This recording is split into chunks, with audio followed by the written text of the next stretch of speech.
Selamat pagi, kita akan segera mulai perkuliahan, jadi tolong dinyalakan kameranya.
Baik, terima kasih. Pertama-tama ada beberapa hal yang harus saya sampaikan sebelum kita memulai perkuliahan hari ini. Yang pertama adalah minggu depan, seperti yang sudah saya sampaikan ketika pertemuan pertama, kita akan kuliah asinkronus. Jadi tidak ada video meeting seperti ini. Yang ada nanti saya akan meninggalkan tugas kecil di MS Teams yang harus Anda kerjakan secara individu dan juga dikumpulkan di MS Teams. Kalau Anda perhatikan, coba saya pastikan dulu ya. Tadi saya sudah posting di Microsoft Teams itu tautan cara menyerahkan tugas di Microsoft Teams. Jadi tidak hanya sekedar diunggah saja file tugasnya, tapi juga harus diserahkan, di turn in atau handed in. Sebab kalau tidak, nggak akan masuk ke tempat saya. Ya, itu ekuivalen dengan Anda sudah mengerjakan tugas, dicetak rapi, dijilid, dibawa ke sekolah, ke kampus, tapi tidak diserahkan pada saya. Ya, jadi harus di turn in atau handed in. Ya, caranya bagaimana? Sudah ada di tautan yang saya sertakan di Microsoft Teams. Jadi hanya itu tugas kecil itu nanti pengganti presensi. Jadi hanya yang tugasnya diserahkan ke saya, handed in, itu yang saya anggap hadir pada perkuliahan asinkronus minggu depan. Jelas ya mengenai itu? Ya, terpaksa harus asinkronus karena saya ada komitmen yang sudah saya sepakati sebelum perkuliahan ini, jadwalnya ini jadi, ya, sehingga saya harus menghormati komitmen tersebut. Dan masalahnya komitmennya juga online, jadi tidak bisa disambi ngajar, gitu. Dan ya tidak baik kalau ngajar itu kok disambi yang lain. Oke, itu mengenai minggu depan. Ya, jadi nanti silahkan ditunggu. Ya. Kemudian, terima kasih. Semua kelompok sudah mengumpulkan tugas tepat pada waktunya. Saya belum cek ya, tapi saya lihat tadi di situs kuliah ada 8 kelompok dan ke-8-nya sudah mengumpulkan tugas. Isinya apa belum saya buka terus terang. Jadi saya tidak tahu apakah yang dikumpulkan itu kertas kosong misalnya atau tugas yang sudah. Saya yakin tuh Anda sudah mengumpulkan tugas yang Anda kerjakan dengan sebaik-baiknya. Oke, itu untuk hal-hal yang terkait dengan perkuliahan maupun pengumpulan tugas. Ya. Nah, hari ini kita akan bicara mengenai manajemen proyek. Ya. Oke, manajemen proyek itu ya nanti ada definisinya, tapi ya berarti kan mengelola satu proyek. Nah, dalam mulai dari tahun berapa? Tahun 95, ya, ada perusahaan namanya, ya ini perusahaan konsultan ya, namanya Standis Group, itu melakukan survei terhadap proyek-proyek besar pengembangan sistem informasi di dunia. Ya, dan ini cakupannya menyangkut seluruh dunia. Dan dari tahun 95 sampai paling akhir saya baca laporannya itu tahun 2015, jadi sudah 20 tahun ya, mungkin juga sampai sekarang, itu proyek pengembangan sistem informasi itu kok proporsinya tidak menggembirakan. Tidak menggembirakannya bagaimana? Hanya sekitar 30%, dan ini angkanya dari tahun 95 sampai 2015 yang saya baca itu konsisten. Naik sedikit, turun sedikit gitu ya. Nah, itu hanya yang berhasil itu 30%, gagal sekitar 20%, ya. Belakangan angka kegagalan itu sudah mulai menurun di bawah 20%, sekitar 17%, gitu ya. Dan yang bermasalah itu sekitar 50%. Jadi separuh itu bermasalah proyek. Nah, kenapa? Ini. Sorry, bukan kenapanya nanti kita bahas, tetapi apa artinya? Sukses itu artinya sistem itu dibuat dan dikembangkan selesai tepat waktu, sesuai dengan anggaran yang sudah disediakan, artinya tidak melebihi anggaran, dan semua yang dijanjikan, artinya fiturnya, fasilitasnya, kemampuannya, kinerjanya, itu sesuai dengan yang dijanjikan. Semuanya terwujud. Apa yang dijanjikan di awal pengembangan sistem itu terwujud di akhir pengembangan sistem. Itu berhasil. Gagal, ya itu artinya tidak berhasil. Artinya sistemnya nggak jadi, dihentikan di tengah jalan, terlalu banyak masalah, dan seterusnya. Nah, yang berikutnya itu adalah yang bermasalah. Apa kriteria bermasalah? Bermasalah itu artinya penyelesaiannya tidak tepat waktu, molor. Lebih lama dari yang direncanakan. Nah, kalau molor lebih lama dari yang direncanakan, otomatis biayanya akan membengkak, minimal biaya gaji. Selama proyek itu dikerjakan kan karyawan yang bekerja di proyek itu harus digaji. Itu berarti sudah penambahan biaya. Dan yang paling parah sudah telat, biaya membengkak, apa fitur-fitur yang dijanjikan itu tidak semuanya terwujud. Nah, ini menjadi sangat fatal. Nah, masalahnya kemudian pada manajemen proyek sistem informasi itu adalah bagaimana kita mengendalikannya. Kalau proyek itu membangun rumah, itu kelihatan. Dulu ketika almarhum ayah saya itu membangun rumah keluarga kami, ya, dia bayarnya per termin, jadi sudah disepakati dengan kontraktor. Nanti kalau pondasi jadi bayar sekian, tembok jadi bayar sekian, kan? Nah itu kan gampang untuk memantau atau memonitor kemajuannya itu tidak sulit. Karena apa? Kelihatan begitu itu digali, pondasi ditanam, oke bagus. Pernah ada ya, jadi mereka tuh selesai membuat tembok. Jadi struktur sudah berdiri, dan mereka membuat tembok. Dan mereka mengatakan selesai, nagih ke almarhum ayah saya. Nah pada waktu itu, kebetulan ini almarhum kakek saya, jadi dari pihak ibu ya, jadi ayahnya ibu saya itu datang. Beliau itu petani dan juga tukang batu. Lihat temboknya, wah ini nggak benar temboknya, bongkar gitu kan. Wah, almarhum saya mendengar itu, dan beliau juga percaya pada kakek saya itu, bongkar temboknya. Ayah saya nggak mau bayar sebelum tembok itu diperbaiki. Nah, kalau seperti itu kan gampang ya lihatnya. Ada tembok, kita bisa tahu kualitasnya, kita bisa tahu apa yang terjadi, seberapa cepat itu dikerjakan. Ya. Tapi kalau sistem itu kan abstrak.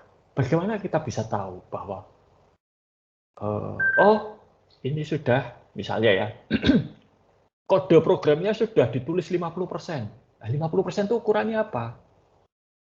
Bagaimana kita tahu bahwa itu 50%? Bagaimana kita tahu bahwa itu benar-benar kodenya, bukan hanya apa tulisan-tulisan yang tidak ada artinya? Ya. Nah ini menjadi tantangan manajemen proyek sistem informasi. Oke, nanti akan saya berikan beberapa contoh. Oke, saya share screen dulu. Ya. Baik, apakah sudah terlihat ini PowerPoint-nya? Sudah, Pak. Baik, terima kasih. Ya, terima kasih. Nah, jadi ini tadi project management ini aspek yang sangat penting. Tadi dari survei Standish Group yang 50% bermasalah dan sekitar 20% gagal, itu penyebabnya apa? Penyebabnya adalah manajemen proyek yang tidak baik. Si project manajernya itu tidak berhasil mengendalikan proyek sedemikian rupa sehingga dia bisa selesai tepat waktu. Saya pernah ngajar manajemen proyek ini di Magister Informatika ya. Isinya kelas saya itu programmer dan keluhan mereka semua sama, persis. Itu apa? Manajemen proyek bermasalah. Mereka rata-rata semua berpengalaman proyek pengembangan sistem informasi yang mereka tangani telat, biaya membengkak, dan apa yang diharapkan tidak terwujud. Kalaupun terwujud, tidak sebaik yang diharapkan. Ini semua mengalami, saya pun mengalami. Ya. Nanti mungkin bisa saya ceritakan pada waktunya sebagai contoh. Ya. Sehingga manajemen proyek yang efektif itu memastikan bahwa apa yang diharapkan oleh bukan konsumen sebetulnya, tapi pemangku kepentingan lebih tepatnya itu terpenuhi. Ya. Nanti juga ada aspek di mana pemangku kepentingan ini ya harus ada manajemennya tersendiri, gitu ya. Kemudian diselesaikan tepat waktu dan di dalam tidak melebihi anggaran yang direncanakan. Ini lewati saja. Nah, orangnya yang melaksanakan manajemen proyek ini disebut sebagai project manager atau manajer proyek. Ya. Ini kalau proyek pengembangan sistem informasi ya dia harus punya pengalaman maupun skill, kemampuan, ya, keahlian di dalam pengembangan sistem informasi. Seorang project manager yang biasa menangani pembangunan jalan tol, kalau disuruh, nggak usah lah menangani proyek pengembangan sistem informasi. Yang biasa membangun jalan tol, kalau disuruh membangun gedung, mungkin ya tidak berpengalaman. Yang biasa membangun gedung SD, kalau disuruh membangun pencakar langit, ya mungkin bingung. Karena sangat terspesialisasi. Sistem informasi juga demikian. Ya. Nah, kabar baiknya, skill project management itu bisa dipelajari. Bahkan ada kurikulumnya, ada sertifikasinya, ada PMP, Project Management Chapter itu ya, Project Management PMP. Lalu itu yang biasa laku di Amerika Serikat.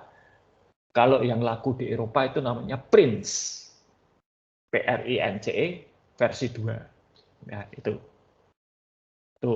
project. Nah, apa saja keahlian atau kemampuan seorang project manager ini selain dia sebagai sistem analis? Satu ya kemampuan manajerial, jadi manajemen.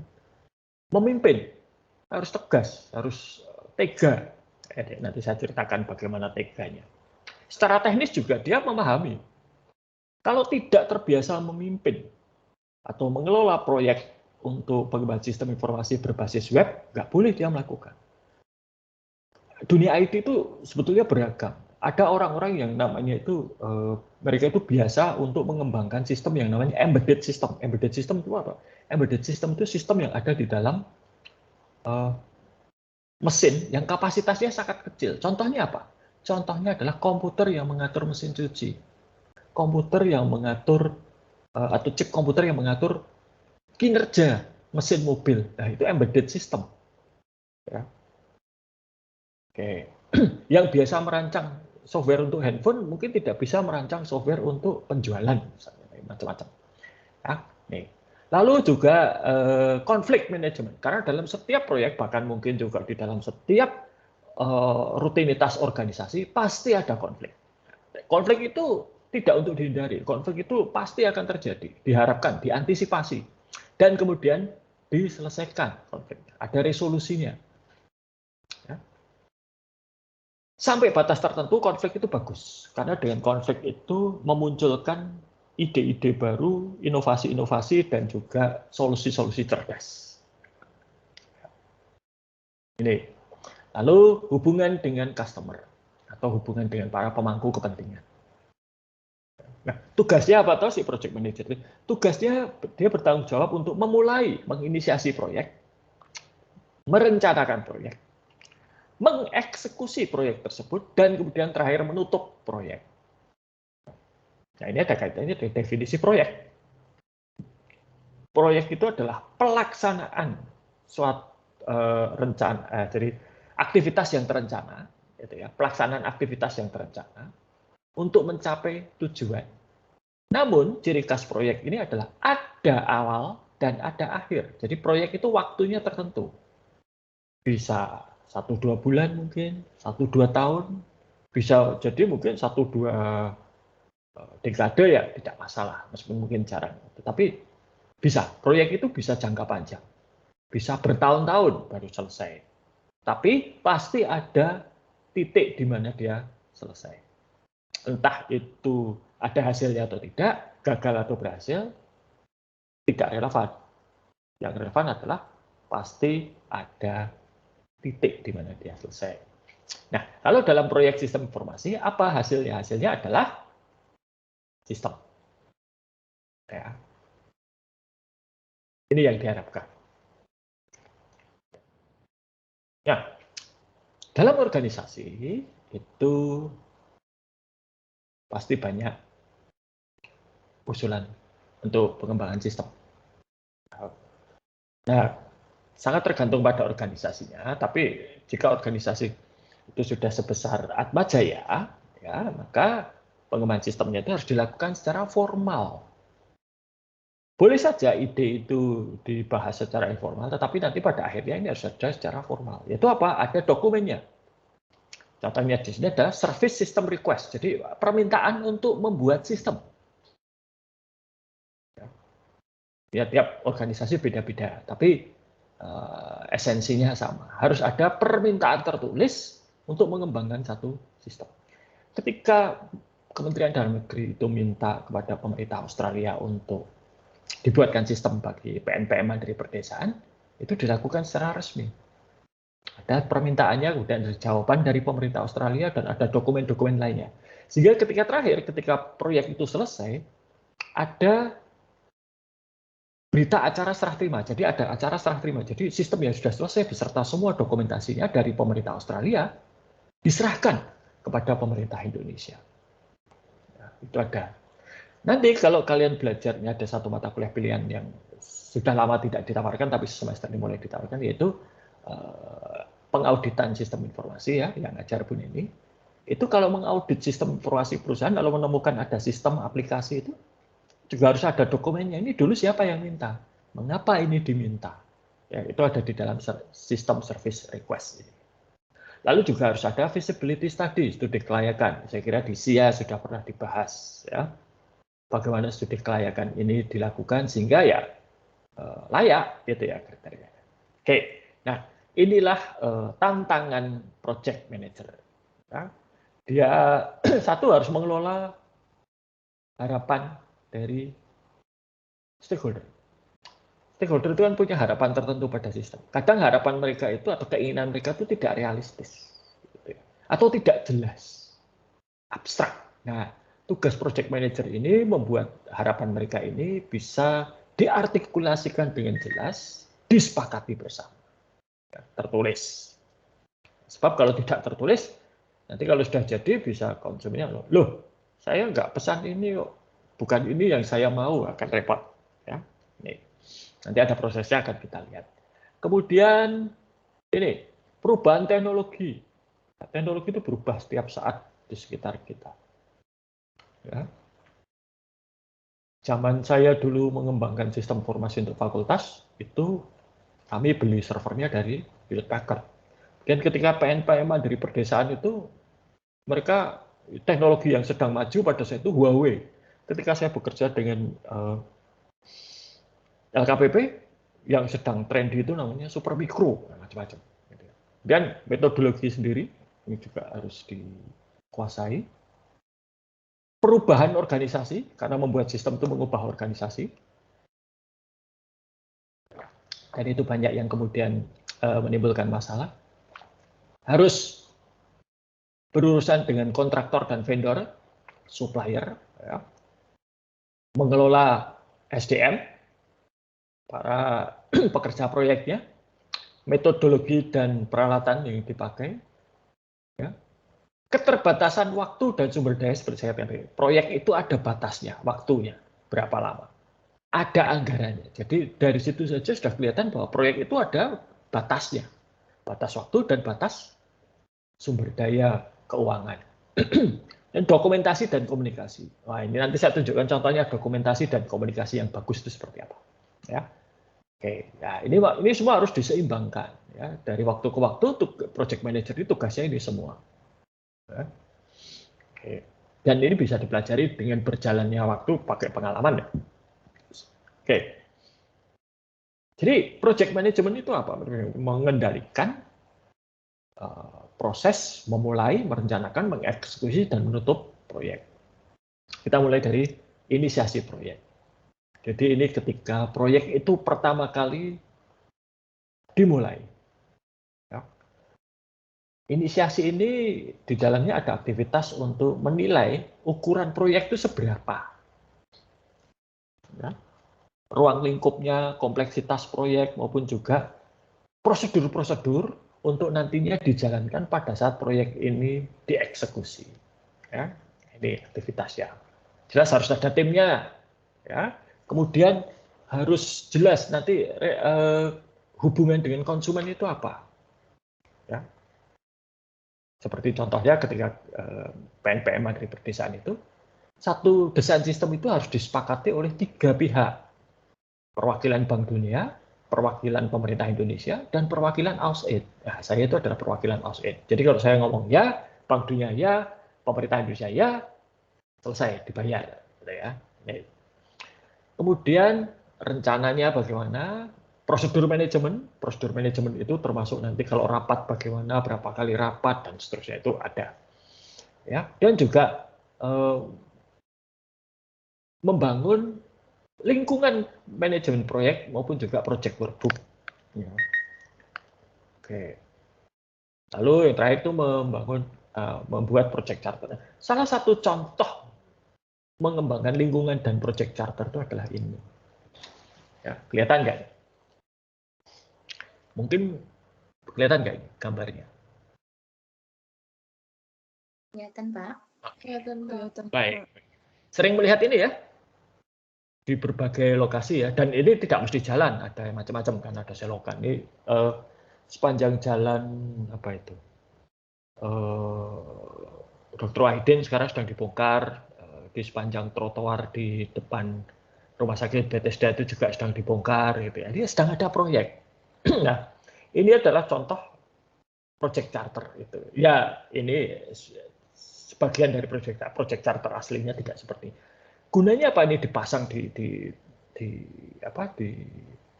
dipasang pada tempat yang bisa dilihat oleh orang banyak adalah untuk menginformasikan bahwa di lokasi ini itu sedang ada proyek. Proyeknya apa? Ada kegiatannya ya. Lokasinya apa? Sudah jelas di sini. Volumenya pekerjaan apa? Besar biaya, siapa pelaksana atau penanggung jawabnya. Ya. Di dalam project charter juga ada semua. Dan nanti project charter ini, apalagi untuk sistem informasi yang abstrak, ini memberitahukan kepada seluruh organisasi sedang ada proyek. Gitu. Sehingga mereka bisa tahu, oh ya ini sedang ada proyek. Sehingga nanti kalau partisipasi mereka diminta, mereka secara mental itu sudah siap. Ya, tidak kaget. Loh kok diminta ikut, ada apa? Padahal ternyata proyeknya sudah jalan berbulan-bulan. Nah, project workbook itu apa? Project workbook itu adalah repository atau penyimpanan semua dokumen yang terkait dengan proyek. Mulai dari rencana proyek, laporan pelaksanaan proyek, dan berbagai macam dokumen-dokumen yang lain. Termasuk juga surat menyurat atau komunikasi dengan internal, memo misalnya, maupun komunikasi dengan pihak luar, email, SK, laporan, dan sebagainya. Ya. Nanti project workbook ini merupakan dokumentasi yang harus ada terus untuk ketika ini sudah selesai diserahkan kepada yang pemilik proyek tersebut. Nah, sekarang dengan teknologi gampang sekali. Project charter tadi ya. Nah, project charter itu ada dokumen yang disiapkan untuk konsumen selama proyek. Ya. Ini mendeskripsikan proyeknya itu proyek apa tadi sudah ya, bisa kelihatan proyeknya itu pengaspalan jalan hot mix. Ya. Dan siapa, jadi ada judul proyeknya dan tanggalnya, gitu ya. Siapa penanggung jawabnya, maksudnya tidak terlalu jelas, tapi ada TPK siapa. Siapa yang nanti akan menerima manfaat, ya masyarakat desa di situ. Kapan mulai proyeknya, berapa lama, siapa saja pemangku kepentingannya, tanggung jawabnya apa, dan seterusnya. Ya, contoh yang lain project charter itu bisa diwujudkan dengan tadi, ya ada baliho yang memberitahu. Nah, perencanaan proyek.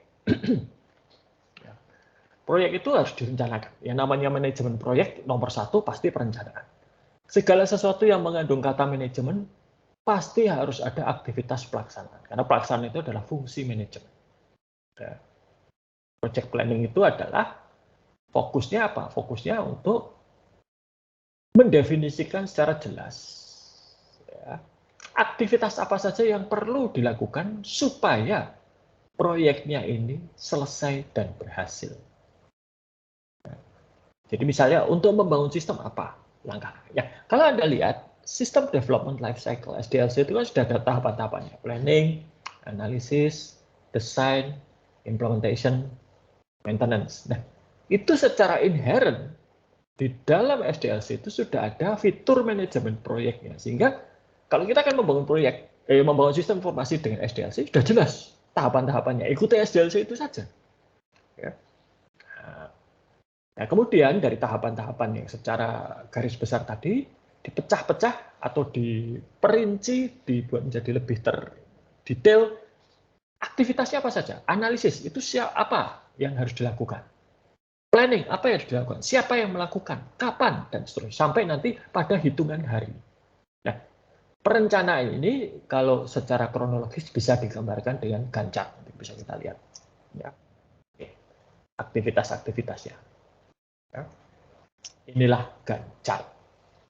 Ya, jadi menunjukkan sampai misalnya ya defining requirements itu bagian dari analisis. Misalnya interview, ya, mengembangkan, mendesain formulir untuk interview itu 1 hari kapan? Nih, ya. Kemudian menjadwalkan interview, janjian 1 hari kapan? Melaksanakan interview kapan?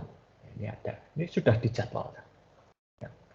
Nah, sekarang kalau tadi nomor 1 itu adalah scope, ruang lingkup proyek. Nah, ini cara tahunya bagaimana? Model, ya, salah satu yang lengkap itu namanya constructive cost model. Di sini mengestimasi pengembangan sistem informasi itu berdasarkan data historis. Kalau dulu proyek pengembangan toko online itu biasanya butuh berapa bulan. Kalau pengembangan aplikasi e-money, gitu ya, fintech itu berapa bulan. Nah, itu ada contoh-contoh di masa lalu. Dan itu, tapi selain contoh itu tentunya juga adalah pengalaman dari si project manager sendiri. Ya, project manager yang banyak pengalaman, dia bisa membuat perkiraan. Oh, kira-kira setahun selesai.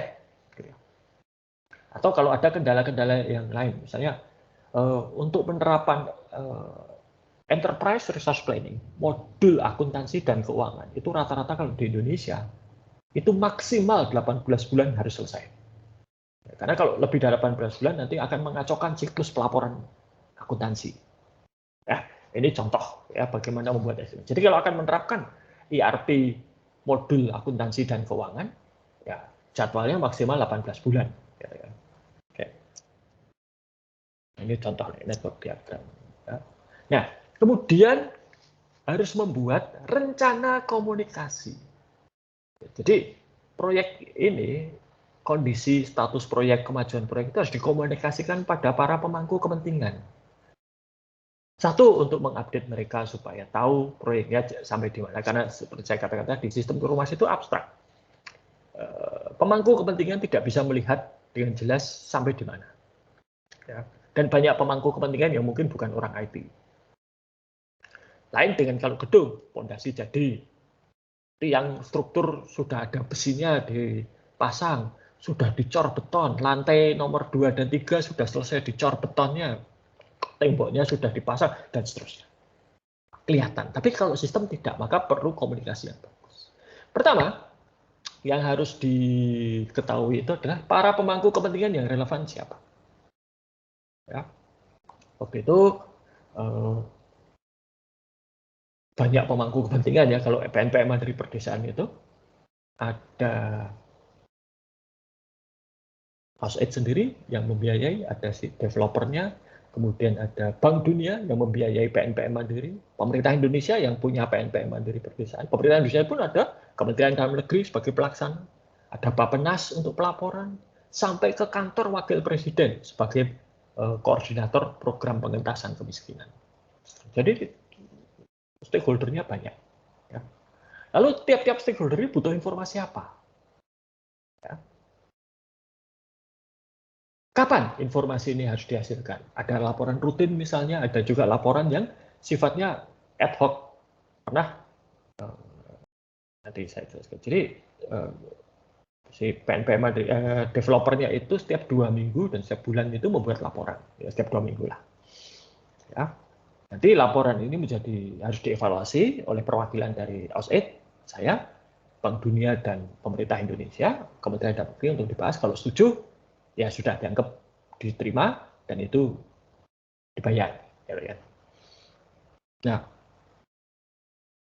jadi saya setiap 2 minggu dulu ke Jakarta hari Kamis. Kamis pagi saya ke Jakarta, flight pertama. Kamis dan Jumat itu rapat maraton, ya, dan kemudian hari Sabtu pagi saya pulang ke Jogja. Nah, tapi beberapa kali terjadi, hari Minggu saya ditelepon, gitu kan. Pak, bisa ke Jakarta hari Senin nggak? Atau hari Selasa? Kenapa? Pak Dirjen atau Pak Direktur atau siapa butuh laporan ini? Ya sudah, harus ke Jakarta. Nah itu ya, ya. Sumber informasi yang digunakan, sumber untuk informasi yang harus disajikan itu dari mana saja? Siapa yang harus menyediakan, siapa harus menyiapkan, itu nanti ada orangnya sendiri. Siapa yang mengumpulkan verifikasi dan lain sebagainya. Ya. Lalu untuk contact person untuk setiap stakeholder, AusAid misalnya itu saya dan seterusnya. Ya. Formatnya, media komunikasinya apa? Kalau dulu presentasi secara langsung, ya, tidak virtual. Meskipun juga ada laporan tertulis. Oke. Nah, berikut ini adalah contoh dari laporan tersebut. Nah, jadi ini bisa kelihatan ini? Bisa, Pak. Baik. Jadi ya ini judulnya Monthly Progress Report ya. Tapi nanti isinya bahasa Indonesia, jadi jangan khawatir ya. Jadi laporan bulanan Desember 2013. Ini laporan terakhir saya masih bergabung dengan mereka. Setelah ini saya 2014 sudah pindah ke e-katalog dengan badan pemerintah yang berbeda. Ya, pekerjaan ini kontrak saya terakhir di sini. Oke. Jadi ini isinya apa saja ya. Nah, pada waktu itu ini pemerintah Indonesia ya pintar ya, orang Kementerian Dalam Negeri itu pintar. Ketika mereka sudah dibuatkan sistem software gitu ya oleh AusAid, mereka mengatakan pada AusAid, lah kalau hanya software mau dijalankan di mana? Kami nggak punya hardware-nya gitu ya. Dan kebetulan ini Direktorat Jenderal PMD pada waktu membangun gedung baru. Di dalam gedung baru itu ada pusat data centernya. Nah, sekalian data centernya itu mereka minta tolong kepada pemerintah Australia itu disiapkan.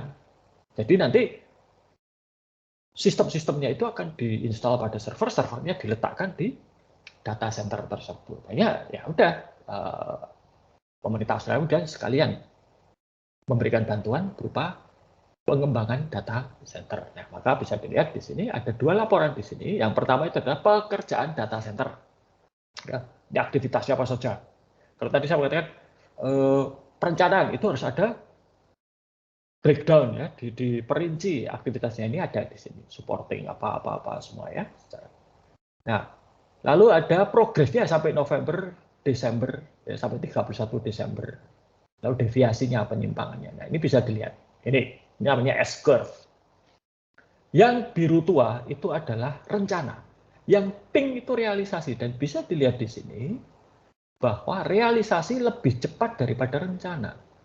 Harusnya pada minggu ke-15 ya, itu rencananya dari semua pekerjaan itu 43% selesai, tapi realisasinya 57% selesai. Jadi lebih cepat. Nah, kenapa lebih cepat? Ini ada ceritanya. Jadi beberapa hardware itu harus impor dari luar negeri. Ya. Dan itu diperkirakan 4 minggu untuk mulai dari pesan, barang dikirim, kemudian diproses di pelabuhan oleh bea cukai dan keluar dari sana. Tapi dengan satu keajaiban gitu ya, ternyata baru 2 minggu barangnya sudah keluar dari pelabuhan. Ini ya sesuatu yang biasanya tidak biasa, tidak banyak yang tahu gitu ya. Tidak, bukan sesuatu yang biasa. Jadi kejutan bahwa dari 4 minggu kok jadi 2 minggu. Yang ada itu biasanya malah telat. 4 minggu jadi 6 minggu. Ya. Dan ya pernah dulu ketika fakultas kita itu bukunya masih buku fisik ya, itu pernah impor buku, sudah sampai Tanjung Priok, kan untuk dibagikan ke mahasiswa baru. Itu tertahan di bea cukai berbulan-bulan. Sampai kemudian mahasiswa baru itu baru terima bukunya setelah ujian tengah semester. Itu lucu, waktu itu Bu Yanti kan mengajar akuntansi pengantar ya. Bu Yanti masuk kelas, lalu mengatakan, ya nggak bawa buku, keluar. Wah, satu kelas keluar semua. Ya karena belum terima buku. Itu. Oke. Nah, oke kita lanjutkan. Ya. Ke sini. Jadi tadi itu contoh, sebentar, belum selesai tadi ya. Oke. Kemudian ini aplikasi. Ya, aplikasi itu yang dikerjakan apa saja? Ada ini, ya, macam-macam. Nah, aplikasi ini S-curve-nya awalnya itu lebih cepat, kalau bisa dilihat di sini ya, dari rencana. 8,7, 11,3. 16,3 terlihat 22,9. Sampai kemudian di sekitar minggu ke-6. Nah, ini mulai melambat. Harusnya 47,9 jadi 47,2 dan terus. Nah, kenapa? Karena memang ada hambatan. Ya. Nanti hambatannya saya ceritakan. Oke. Jadi seperti itu. Nah, itu adalah progress report. Nah, ini kalau analisa kelayakan ekonomis dengan Excel ya saya tidak akan nanti kita bahas. Mengeksekusi proyek. Ya, jadi proyeknya dikerjakan. Rencananya dieksekusi, dijalankan. Ya. Jadi apa aktivitasnya ya? Rencana dijalankan dan dimonitor. Ya, seperti tadi, bisa lebih cepat. Ya. Jadi barang keluar dari bea cukai 2 minggu lebih cepat. Tapi ya nggak bisa langsung selesai. Kenapa? Lah gedungnya ternyata belum selesai. Ya. Jadi ruangan untuk data center itu belum selesai. Hanya setelah ruangannya selesai, berapa hari kemudian dipasang. Pada akhirnya memang yang data center itu lebih cepat selesai daripada jadwal. Ya. Kuncinya adalah pada kedatangan alat yang lebih cepat. Tapi yang software itu agak terlambat dan kemudian menjadi lebih lambat lagi. Ya. Nah, jadi kalau kita tahu apa aktivitas-aktivitas yang kira-kira akan terlambat, ya harus segera ditangani supaya kalau bisa tidak terlambat, ataupun kalau terlambat tidak mempengaruhi penyelesaian proyek secara keseluruhan. Ya. Dan juga dokumentasi ini ya tidak boleh dilupakan. Mengkomunikasikan status proyek secara rutin, laporan tadi ada 2 mingguan, ada bulanan, dan mengelola perubahan. Perubahan ini terjadi setiap saat. Contoh kasus hardware tadi ya. Hardware tadi itu dalam anggarannya aslinya menggunakan dolar Australia karena untuk membeli perangkat ya itu karena ya bantuannya dari Australia. Oke.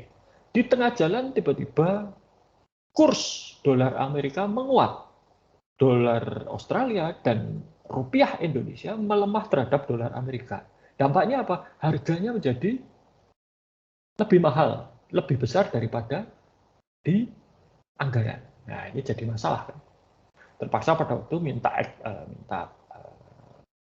exception, minta kebijakan ke Canberra, ke pemerintah Australia di Canberra untuk apa? Ya nambah anggaran karena itu di luar kekuasaan. Harga barang itu kan di luar kekuasaan. Kalau waktu itu misalnya pekerjaan seminggu jadi 2 minggu ya itu bisalah itu tanggung jawab pelaksana proyek. Tapi kalau harga berubah itu kan bukan tanggung di luar kendali ini ya. Oh ya. Nah, kalau Gantt chart ini ada software khusus yaitu pakai Microsoft Project. Sayangnya satu, Atma Jaya punya lisensi Microsoft Project, tapi lisensinya terbatas, tidak bisa untuk mahasiswa. Jangan khawatir, nanti ada tugas membuat Gantt itu pasti ya. Tetapi bisa menggunakan Microsoft Excel dan itu ada link, ada caranya. Ya, nanti pada saatnya akan saya sampaikan cara membuat Gantt dengan Microsoft Excel.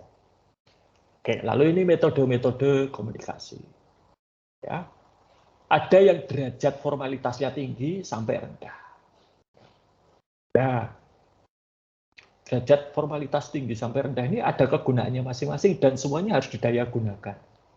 Contoh ya, project workbook itu formalitasnya tinggi. Ini menjadi dasar untuk proyek itu dinyatakan selesai atau tidak, maju atau tidak, dibayar atau tidak gitu ya. Lalu ada yang rendah, misalnya apa? Komunikasi melalui pas makan siang. Nah, pada waktu itu dari Kementerian Dalam Negeri, PNPM dari Perdesaan ini ada di bawah direktorat.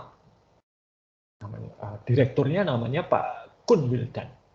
Ya, Pak Kun ini komit sekali terhadap proyek ini. Bahkan beliau sering datang dan menunggu ya, meskipun di tengah kesibukannya sebagai pejabat negara ya, dia datang dan menunggu. Pernah ketika kami workshop di Bandung, beliau datang dari Jakarta, malam-malam itu datang menunggu. Ya, jadi beliau datang jam 7 memberikan pengarahan, lalu kan mulai sesi ya, sesi diskusi. Beliau tunggu, beliau keliling dari satu ruangan ke ruangan yang lain, mendengarkan diskusi, memberikan masukan. Pada saat makan pun kami diskusi dengan beliau dan beliau juga terbuka terhadapnya. Pada waktu itu ada konsultan dari Bank Dunia ya, orang Amerika, dia berkeras pakai satu produk yang sangat mahal harganya. Gitu kan. Dan saya maupun tim dari Kementerian Dalam Negeri maupun developer mengatakan nggak perlu itu terlalu mahal. Dan lisensinya itu tahunan masalahnya. Nanti kalau OSIP sudah tidak membiayai, siapa yang mau bayar? APBN nggak akan mungkin. Gitu ya. Lalu Pak Kun terlibat dalam diskusi, beliau mengatakan begini, kita itu kan butuhnya truk pasir. Jadi ya jangan beli BMW. Itu satu kata-kata yang saya ingat betul. Ya. BMW itu bagus. Tidak ada yang membantah. Mobil BMW itu bagus. Saya juga pengen. Gitu kan. Tapi BMW itu tidak cocok untuk ngangkut pasir. Kalau ngangkut pasir ya truk engkel. Truk pasir itu ya, yang jalan saja sudah terseok-seok. Tidak gengsi. Tapi itu yang dibutuhkan. Gitu ya. Bukan mobil BMW. Nah, sayangnya kemudian di tengah jalan ketika proyek ini belum selesai, Pak Kun Wildan ini meninggal. Nah, jadi itu satu kehilangan. Nah, sambil makan siang ngobrol gitu ya, atau sambil coffee break ngobrol, itu komunikasi. Dan itu sangat baik untuk apa? Melengkapi komunikasi yang sifatnya formal. Jangan pernah menyepelekan komunikasi informal. Oke. Dan menutup proyek. Ya, jadi kalau menutup proyek itu ya proyeknya ditutup, selesai. Ya. Kemudian dilakukan review, apa yang terjadi, ya pelajaran apa yang bisa diambil, apa yang sukses, apa yang tidak sukses, masalahnya apa, bagaimana menyelesaikan masalah dan seterusnya. Dan tentunya kita ditutup kontraknya, ya, semua kewajiban dilunasi. Oke, nah, ini tadi saya sudah ya Gantt chart.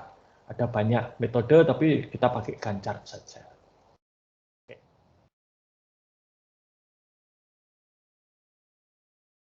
Lewati saja, gitu ya. Oke. Nah, jadi itu ya manajemen proyek. Nanti untuk masing-masing sistem yang akan kalian kembangkan, ya itu harus dibuat manajemen proyeknya. Ya, dan kalian harus membuat progress report untuk masing-masing. Oke. Sampai di sini dulu, apakah ada pertanyaan? Sebelum saya lanjutkan.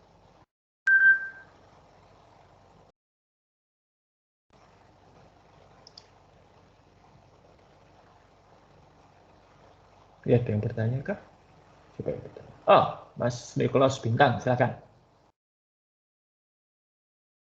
Baik Pak, apa suara saya sudah terdengar? Ya, ingin mempertanyakan mengenai progress report, Pak. Tadi ditulis mengenai harapan progress report dan juga kenyataan progress report ya, Pak. Bukan harapan, rencana itu. Rencana progress report. Nah, untuk penulisan rencana dan ketersesuaian itu, apakah kita perlu mempersiapkan spare waktu keterlambatan, Pak? Apakah itu nggak perlu spare-nya? Jadi kita harus menyesuaikan dengan rencana tersebut harus gitu, Pak. Oke, baik. Ini bagus sekali pertanyaannya. Ya, di dalam kita memperhitungkan waktu untuk penyelesaian aktivitas-aktivitas proyek, itu kita nanti sebenarnya ada, tapi saya jawab sekarang ya, kita memang harus memperhitungkan adanya berbagai hambatan dan risiko yang mungkin memperlambat atau bahkan menggagalkan proyek. Ya, itu harus dihitung. Oke, ya, dan itu banyak sekali aspeknya, mulai dari jadwal kerja saja sudah. Ya, dalam 1 tahun ada berapa banyak tanggal merah dan cuti bersama yang ada di Indonesia itu. Ya. Secara legal, kalau pas tanggal-tanggal merah hari libur itu kita tidak bisa memaksa karyawan bekerja tanpa ada imbalan tertentu. Jadi kalau menyuruh mereka bekerja pada waktu itu, ya harus ada spare sumber daya kan? Oke. Libur. Ya. Libur itu pun juga macam-macam. Kalau Anda bekerja di Bali misalnya, proyeknya di Bali menggunakan tenaga orang Bali, ya harus sadar bahwa di Bali itu, orang Bali itu terafiliasi dengan pura tertentu. Dan kalau pura itu sedang mengadakan ibadah atau perayaan, mau tidak mau ya mereka harus terlibat. Ya sama lah seperti kalau di Jawa gitu ya, ya kalau di Jogja, Jawa Tengah paling tidak yang saya tahu, tetangga meninggal, ya kita harus melayat, ada yang membantu seharian, melahirkan, sakit dan lain sebagainya. Ya, itu adalah satu fenomena yang kita tidak bisa hilangkan ya di Indonesia. Nah, maka itu harus diperhitungkan. Kalau 5 orang berapa hari? Tapi kalau ternyata 5 orang ini tidak bisa, lalu bagaimana? Kemudian ada risiko lain, misalnya ini terkait dengan ketersediaan SDM. Kalau di Indonesia ini biasanya hanya menyangkut perempuan, yaitu apa? Kalau hamil dan melahirkan. Kalau seorang perempuan hamil, kemudian dia berhak untuk dapat cuti melahirkan sesuai dengan aturan. Beberapa perusahaan malah memberikan lebih cuti melahirkan itu. Nah, ini harus diperhitungkan. Apalagi kalau si tenaga kerja wanita ini merupakan orang kunci di dalam proyek tersebut. Harus bagaimana? Apakah cari penggantinya selama dia cuti melahirkan atau pekerjaannya diselesaikan sebelum melahirkan? Gitu kan? Bisa.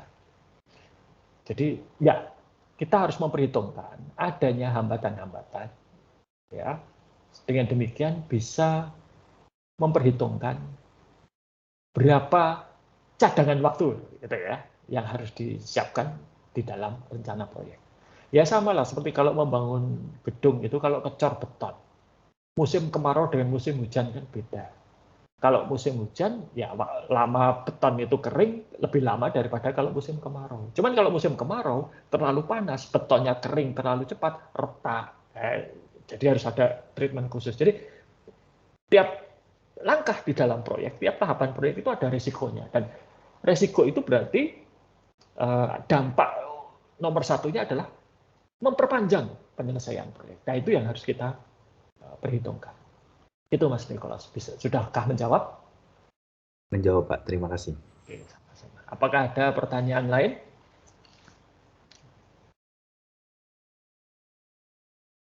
Oke. Nah, kalau tadi itu saya cerita yang bagus-bagus gitu ya. Sekarang saya akan cerita yang tidak terlalu bagus. Itu pengalaman saya menjadi project manager di photographer.net. Oke.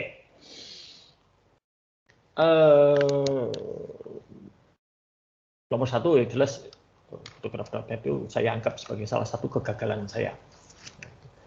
Jadi pada waktu saya menerima pekerjaan sebagai project manager itu sebelum Lebaran tahun 2011. Bulan apa ya? Saya cari dulu bentar deh.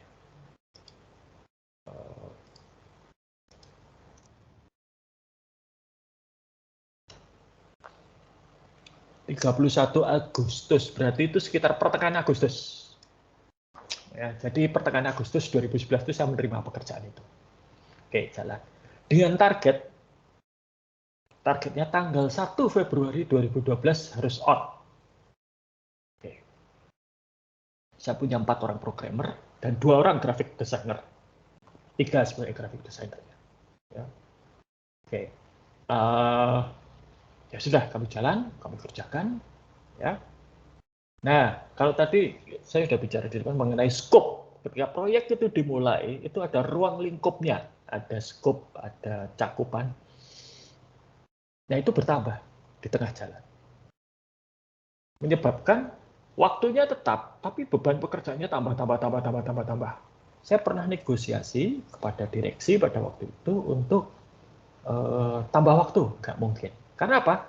Tanggal 1 Februari 2012 itu adalah kesepakatan dengan para pemasang iklan.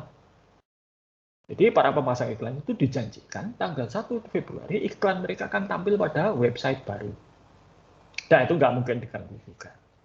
Saya minta tambah orang, tidak dikabulkan. Akhirnya apa yang terjadi? Saya minta lembur. Wah, itu jadi saya pulang dari Atmajaya, gitu ya, sekitar jam 1, saya akan ke kantornya fotografer.net sampai sekitar jam 10 malam.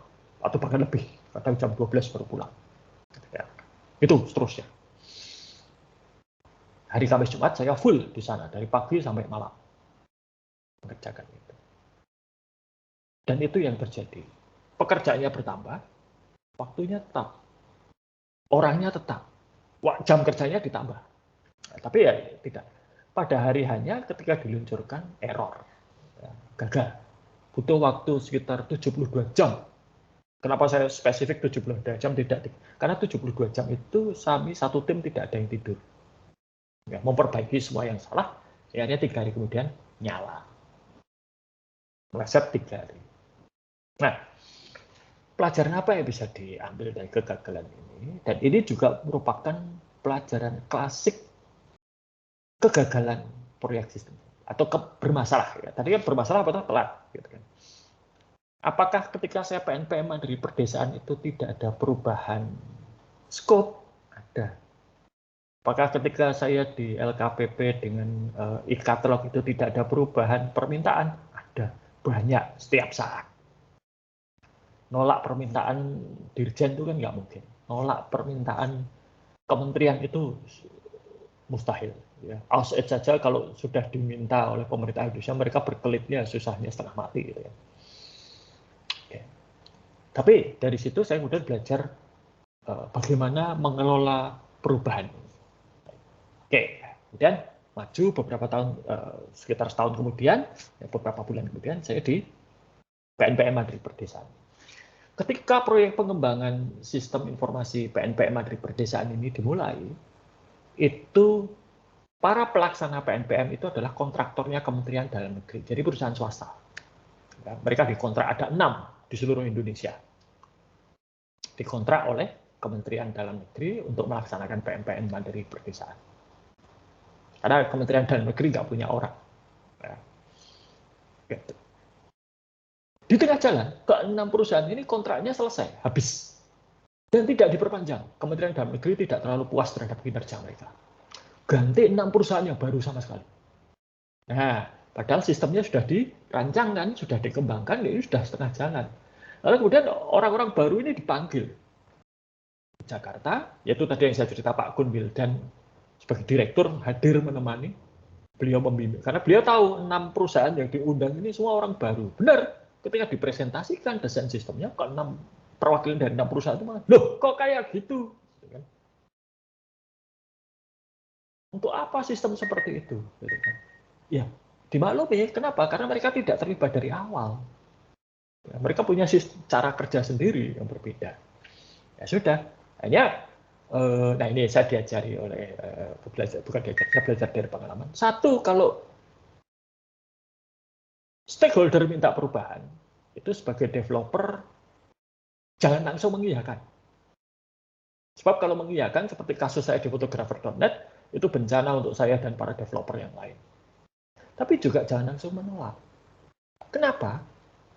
Nah, tambahan pekerjaan itu sama dengan tambahan penghasilan. ya kan? Dan kalau apa-apa saya tolak, nanti reputasi di luar, oh Samiaji itu nggak kompeten, suruh kerja ini itu nggak mau, menolak, celaka. Gitu kan. Oke, lalu apa yang dilakukan oleh tim developer? Semua permintaan perubahan tadi dikumpulkan, dianalisis ulang, kemudian dilihat dampaknya terhadap penyelesaian proyek. Apakah ini mempengaruhi penyelesaian proyek atau tidak? Oh, ini hanya 1 hari selesai misalnya. Oke lah, kita iakan tanpa tambahan biaya, tanpa tambahan waktu. Tapi kalau kemudian itu ternyata berdampak besar, maka perlu dianalisis dengan baik. Nah, akhirnya kemudian dengan daftar itu dipresentasikan pada perwakilan Bank Dunia, Kementerian Dalam Negeri, dan AusAid. Pada waktu itu, kalau semua permintaan tambahan itu dituruti, butuh tambahan waktu 6 bulan dan butuh tambahan biaya 5 miliar. Wah, kamu semua kaget, gitu kan. Orang-orang Kementerian Dalam Negeri, terutama Kementerian Dalam Negeri kaget, wah 5 miliar, gitu kan. Orang Australia sudah langsung puyeng kepalanya kan, duh 5 miliar, gitu kan. Dan akhirnya setelah itu kemudian berundinglah mereka, ya, antar mereka, saya tidak terlibat. Semua permintaan perubahan tadi diteliti ulang oleh mereka, mana yang perlu, ya tidak perlu buang. Pada akhirnya tambahan waktunya hanya 3 bulan, tambahan dananya 1 miliar. Tidak terlalu besar. Ya, untuk ukuran negara kan tidak besar. Tapi untuk developer lumayan. Ada tambahan pekerjaan 3 bulan, ada tambahan pemaksudkan 1 miliar. Ya kan? Itulah mengapa jangan langsung ditolak. Tapi juga jangan langsung diterima. Ya. Nah, setelah disepakati lalu apa? Ya, kontraknya di-update. Kontraknya kan tadinya 1 tahun misalnya, sekian miliar. Begitu ada tambahan 3 bulan, ya kontraknya waktunya harus ditambah 3 bulan. Dan anggarannya yang tadinya sekian, oh tambah 1 miliar, ya harus diupdate 1 miliar, ditambah 1 miliar. Jadi dengan kontrak baru, anggaran baru, proyek selesai. Tepat waktu, tepat anggaran. Kenapa? Kontraknya mengatakan begitu. Tapi kalau diterima, seperti saya di fotografer, dan saya nggak bisa ngapa-ngapain ya. Karena itu kehendak direksi. Yang dikerjakan nambah, waktunya tidak nambah, orangnya tidak nambah. Ya, itu sudah pasti resep kegagalan. Lalu juga pelajaran yang saya ambil dari berbagai proyek, kalau satu proyek itu sudah terlambat, nambah orang itu tidak akan mempercepat, malah justru makin memperlambat. Kenapa? Karena orang baru ini harus beradaptasi dengan lingkungan baru. Nanti kerjasamanya tidak bisa bagus, ya harus ada upaya untuk team bonding dulu, gitu ya. Nah ini malah akan memperlambat. Oke. Nah, maka ya project manager yang baik itu bisa melihat berbagai macam resiko ini. Nah, ini ada kaitannya dengan pertanyaan Mas Nicholas Bintang tadi ya, memang harus bisa diantisipasi dari awal, ya resikonya apa saja. Dan kadang resiko perubahan teknologi itu meskipun kelihatannya tidak terlalu signifikan, ternyata bisa berubah. Ini ceritanya adalah tentang Android. Ketika Android itu dikembangkan, ya, preferensi mereka itu adalah handset BlackBerry. Jadi Android itu dirancang untuk bisa jalan pada handset seperti BlackBerry. Apa? Ada layar, tapi bukan layar sentuh, dan menggunakan keyboard fisik. Di tengah jalan ketika Android ini sedang dikembangkan, para developer Android, pada waktu itu masih Android ya, belum bergabung dengan Google, belum dibeli oleh Google, itu melihat, di tahun 2007, melihat pengumuman iPhone versi 1, Steve Jobs. Ya, Steve Jobs memamerkan iPhone versi 1, dan Android bilang, wah, masa depan ini. Smartphone itu tidak pakai keyboard fisik, tapi full touchscreen, pakai keyboard virtual. Maka kemudian arah pengembangan Android berubah dari yang tadinya targetnya itu adalah handset seperti Nokia N itu ya, atau N series ataupun Android yang pakai BlackBerry yang pakai keyboard fisik, berubah menjadi full touchscreen. Ya itu juga tidak langsung ya, kemudian masih ada beberapa handset awal itu, terutama yang di Amerika Serikat itu masih pakai keyboard, tapi kemudian ketika mulai Samsung Galaxy S muncul, itu semua sudah touchscreen tanpa keyboard. Nah, itu adalah contoh bagaimana perkembangan teknologi bisa mengubah arah proyek. Ya. Tuh. Dan kadang-kadang proyek itu juga bisa berubah ketika teknologi yang tadinya belum tersedia, sekarang tersedia. Ini bisa jadi itu. Nah, baik, sampai di sini apakah ada pertanyaan?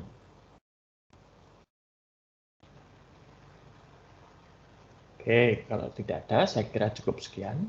Jangan lupa minggu depan kuliahnya asinkronus, kerjakan tugas kecil yang nanti saya siapkan sebagai pengganti presensi. Itu ya, sampai di sini, selamat siang dan sampai jumpa pada perkuliahan berikutnya.